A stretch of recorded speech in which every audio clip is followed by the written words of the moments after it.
Hello everybody and welcome back to another video. In the last episode, I was reviewing these computers. In this episode today, I am going to reveal my gaming machine. It is this thing right here. We're going to talk all about it. Let me just put my camera. So this is my gaming machine. It has the ability to open it up. Let me just, where's the button? There it is. As you can see, we've got ourselves a lot of RGB in here. Got a 4-slot RAM lane. If you can see that, let me just zoom in there. And I know what you're thinking. I haven't got matching RAM. Listen, I just got this computer, man. Like, maybe just a couple months ago, and that's what it is. You're probably wondering what the graphics card is. I'll give you a couple minutes to decide what type it is. Is it an AMD or is it a NVIDIA graphics card? If you've noticed below, there's another graphics card right here. What you're looking at is an NVIDIA Quadro K620. It is a fairly old graphics card, but it is used for industrial use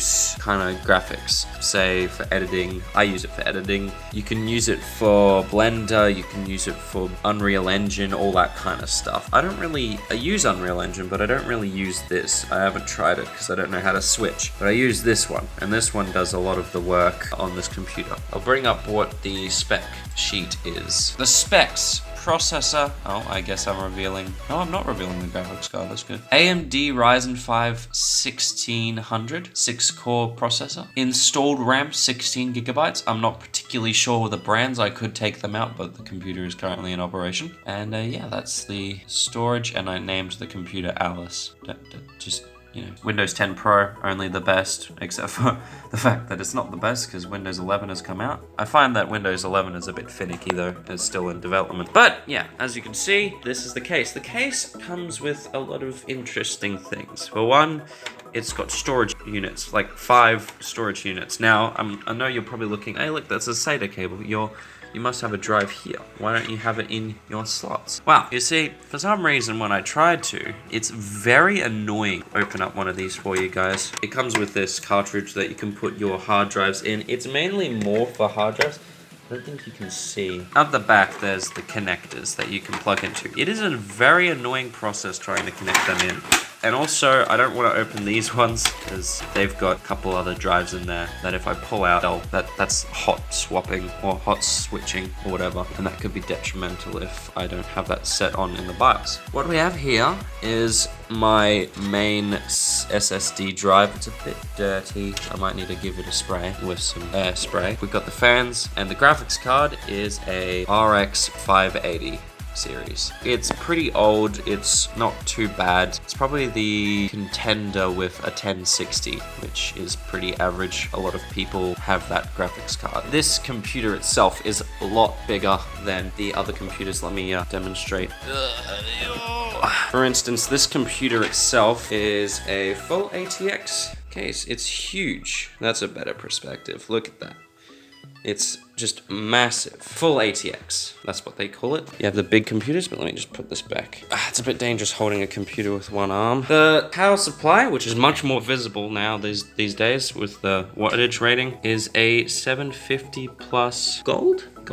Gold. I can't really see on the camera. I thought it was bronze. It looks more bronze on the camera. But yeah, that's the power supply. And it is not connected to the disk drive, but it has got power. So I basically have a pointless drive. This thing, it's very good case, like very nice. The only problem that I have with it, if I want to sell this thing in the future, is it's got one dysfunctional USB port that like it looks mashed inside. So, you know, if someone's not smart enough, they could jam a USB in there and then ruin it. The back I/O is pretty great, as you can see. 2 graphics cards. I think the problem with this graphics card is that it's probably competing with the NVIDIA. I know you're thinking, I've never seen an NVIDIA and an AMD card in the same computer. This one's barely functional, like the bottom one. I don't have anything connected to it. Mainly it's just a graphics thing for Premiere Pro because it needs CUDA cores and AMD GPUs aren't that good with that. This thing comes with a lot of things like filters at the bottom. As you can see, just clean them out. It's very easy to access. Up here as well, I believe, somewhere. I don't know how. I haven't done the top one yet. I don't think, maybe there isn't one. There's other filter panels right here. These are filter panels, but you can put functional things there. Other I/O, maybe a bit more USB. On top, which is very interesting, it has a SATA slot. So you could put an internal drive here on top if you needed to quickly access it. The only thing that I think is gonna be an issue is power. You can't power a drive just by USB unless you have an adapter for it, but yeah, anyway. I haven't used that mainly just because I don't know how I would power the drive. Over here, got the LED switch, which sometimes it works, sometimes it doesn't. I pressed it a lot and it doesn't always work, but no, it doesn't. Oh, there we go, red. Now it's all the way red. I sometimes like to keep it red just because the internal thing is red, but I turn this computer on and off all the time so it doesn't tend to stay red. I don't really bother. Graphics card just has normal RGB color change. It's got a top fan, which I'm gonna expect because this computer's fairly old. It's going to wear out eventually because they do wear out very quickly. But yeah, that is the computer. It does have backboard cables and I don't know, I've tried accessing backboard, but it's a bit annoying, so I don't really need to worry about that. Usually you'd put your SSDs back there, but it seems that I have that advantage. Front I/O, everything I've shown you so far. It's got its USB, it's got its audio connection. The only issue that I have with the audio is that it sounds, you can hear the technological noises or just the noise come from there into the cable, so static noise. So I use my headphones at the back here. As you can see, I have a TV as one of my monitors because I don't have a second monitor. My second monitor died recently, like maybe a month ago. And so that was very annoying. It's a bit tragic. I know what you're thinking. The cable management doesn't look that nice. I'm sorry. Like I said, I haven't built a computer yet. I've only been fixing or upgrading them. So whatever the computer comes as like this. So I could spare the time to fix all this up.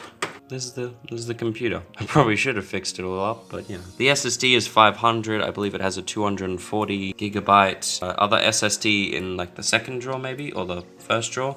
In the second drawer it has a hard drive, 3 terabyte drive. I did try to get one of the hard drives from my old computers and put it into here, but it was from a desktop computer, so it had like connections to the computer itself that I'd have to remove annoyingly, and then the drive would be able to fit in here. Plus this slot is very annoying. I tried putting my SSD into here and it just didn't work. Really pretty cool computer. Anyway, thank you guys so much for watching this video. Please make sure to hit that subscribe button and notification bell so you are aware of when my next video comes out.